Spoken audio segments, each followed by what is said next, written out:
banco. Tem que haver um inventário até para nós sabermos se realizarmos prejuízos. E essa identificação levou 2 anos. Temos que saber quanto é que temos de ativos, até por uma mera questão contabilística. Parece-me lógico. Nilza de Sena, diga. Posso? Gostava só de introduzir aqui uma matéria que foi trazida à colação pelos meus colegas e que me parece importante quando estamos a falar de políticas culturais e de opções na área da cultura. E falando precisamente na área da classificação, porque é uma das questões que também está presente nesta matéria, não esquecer que o maior movimento de classificação desde a Primeira República está a ser feito por este governo. Temos mais de 400 classificações concluídas, é um grande instrumento que nos permite, até sob o ponto de vista de gestão do território, de gestão até de fomento do nosso turismo cultural, que tem vindo a ser feito por este governo, e acho que é tremendamente injusto ouvir os meus colegas dizer que nada tem vindo a ser feito nesta matéria. Mas não é só isso que é política cultural. Já agora aproveitava para dizer, nós... no âmbito do cinema, aumentámos em cerca de 10 milhões o financiamento ao cinema, uma coisa que em fase de constrangimento financeiro, Quando é que foi isso? em fase de constrangimento financeiro também não é de sumenos. E dizer, voltando à questão, há aumento do financiamento do cinema, vai ser discutido e fica aqui a nota. já deu 2 exemplos. Agora eu gostaria... Mas permita-me... Já deu 2 exemplos, eu gostaria de voltar à questão das obras de Miró. Aumentou o número de visitantes dos nossos museus, dos nossos Sim, por causa dos eventos privados que estão a fazer nos museus. Desculpe, tem que me deixar falar. São visitas aos Sr. museus. Deputado, eu gostaria de pôr uma Estamos a questão digitalizar todos os arquivos, relacionada ainda com as obras de Miró. Isso não começou agora e sabe bem. Acha que isso não é cultura? Peço imensa Acho que era importante falarmos sobre as Senhora consequências Deputada, políticas. eu gostaria de saber porque é que não foi feito, se tem alguma explicação para isso, um estudo que permitisse avaliar a rentabilidade que as obras de Miró poderiam ter se ficassem em Portugal e fossem postas no museu. Olha, eu tenho ouvido muitas vezes, também por parte dos partidos da oposição e dos críticos desta decisão, que as obras deveriam ter sido vistas, as obras deveriam ter sido expostas, ninguém as viu, o Sr. Deputado Miguel Tiago disse, olha, a comunidade académica, a comunidade artística não as viu.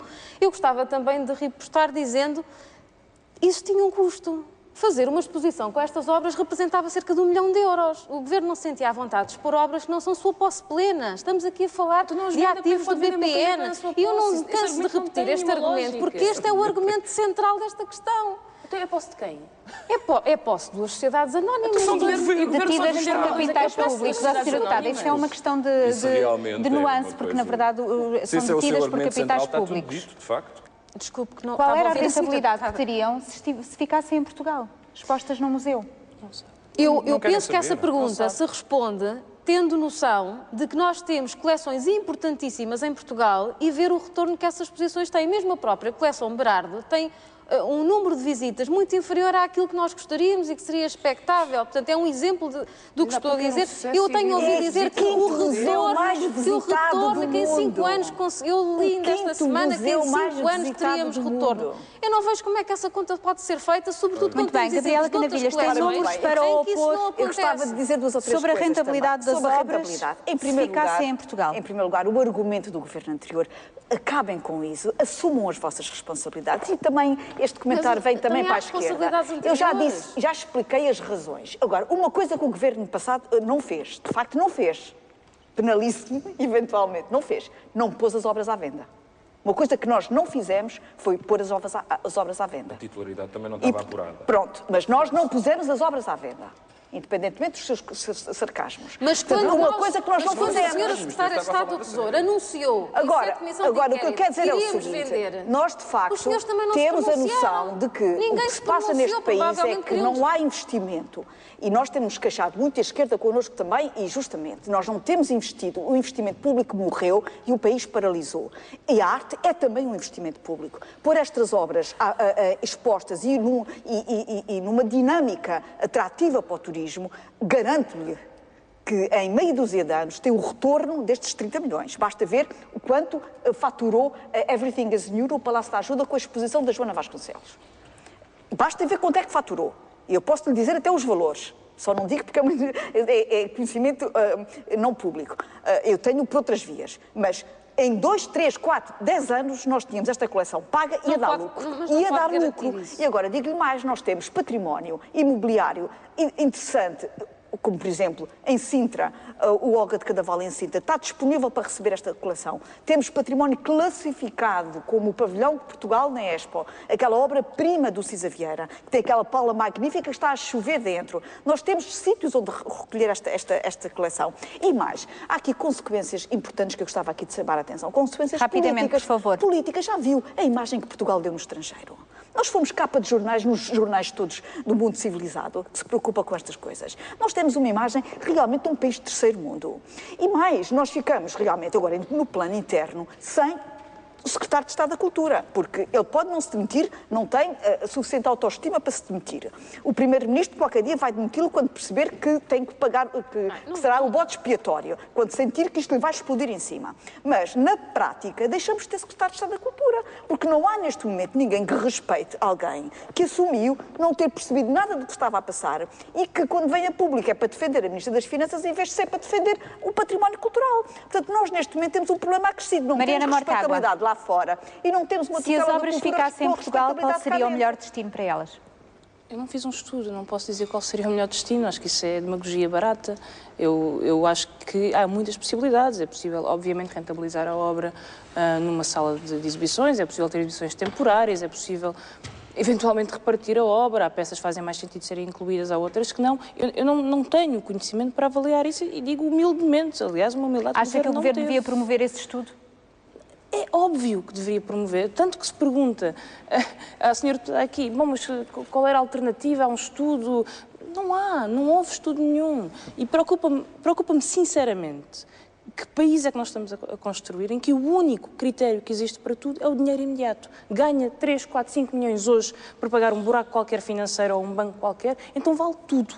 Vale tudo, inclusive a política cultural ou a política de educação, ou de cidadania ou de democracia. E preocupa-me o que é que isso significa enquanto visão de país, enquanto visão de humanidade, enquanto visão de sociedade. Acho que estamos a enverdar por um caminho muito perigoso que nos vai custar décadas de desenvolvimento, décadas de...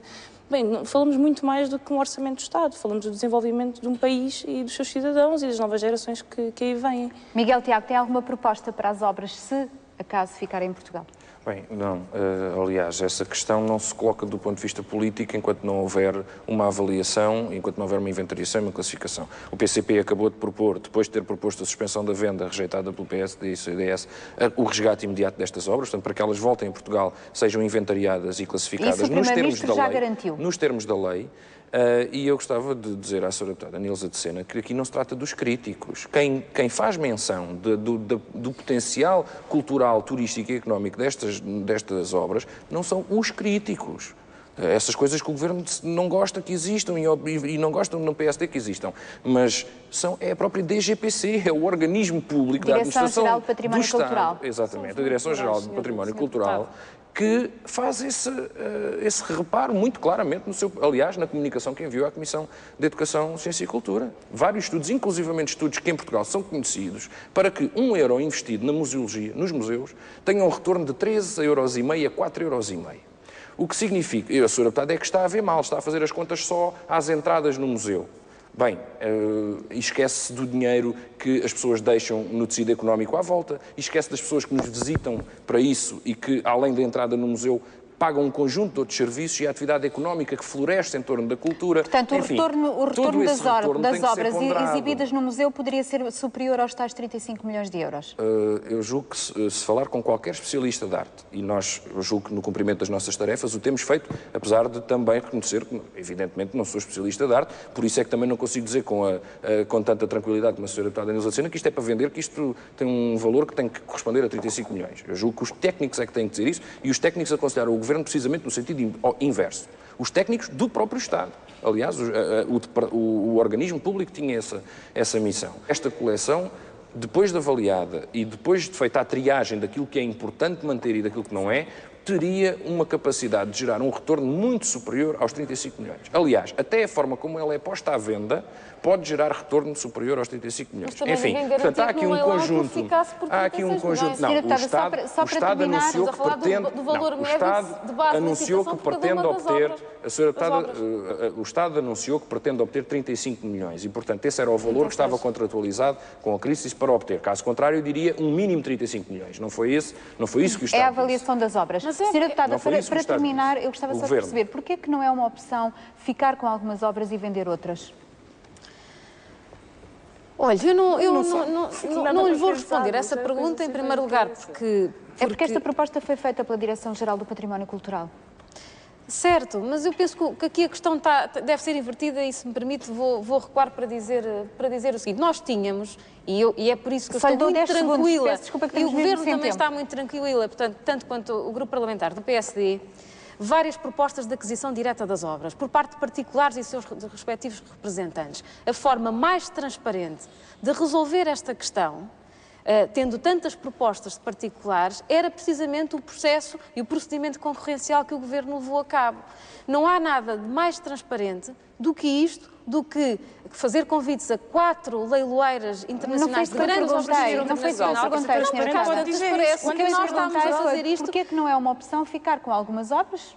Porque nesta altura não é prioritário. Repare, nós estamos sobre um ajustamento que ainda não terminou.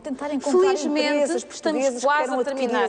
Eu até admito que parte desta sensibilidade mais exacerbada que vejo nos partidos da oposição tem a ver com um desviar de atenções para os resultados que temos vindo a conseguir nestes últimos meses. A senhora deputada só pode estar a brincar. De facto, o desemprego tem vindo a diminuir, as taxas de juros têm vindo a diminuir, as exportações têm vindo a crescer e de facto temos avaliações muito bem sucedidas e se Deus quiser, no dia 17 de maio, ganhamos um novo ciclo. Já é outro debate. Portugal, vamos agora escutar a opinião dos dois partidos ausentes, o CDS e o Partido Ecologista Os Verdes.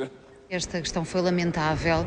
A ilegalidade de que o Governo foi coautor é extraordinariamente grave. A lei determina uma autorização que não foi dada.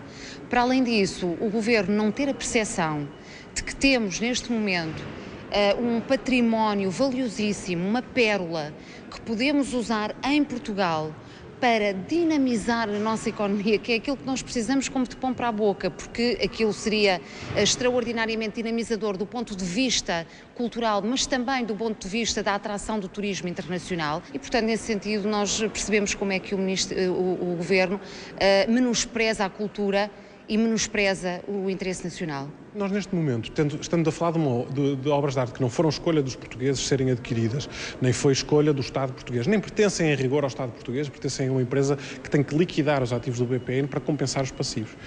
Às vezes cria-se a confusão de que as obras já estão pagas. Isso não é exatamente verdade. Se as obras não forem liquidadas, o Estado português e a Caixa Geral de Depósitos têm que compensar aquele valor nos ativos do BPN. E por isso, nós neste momento, o que estamos a nossa vontade é que se consiga obter o melhor preço de todos os ativos do BPN em que se encontram estas obras também. Chegámos ao fim. Obrigada pela sua atenção. Boa tarde e até para a semana.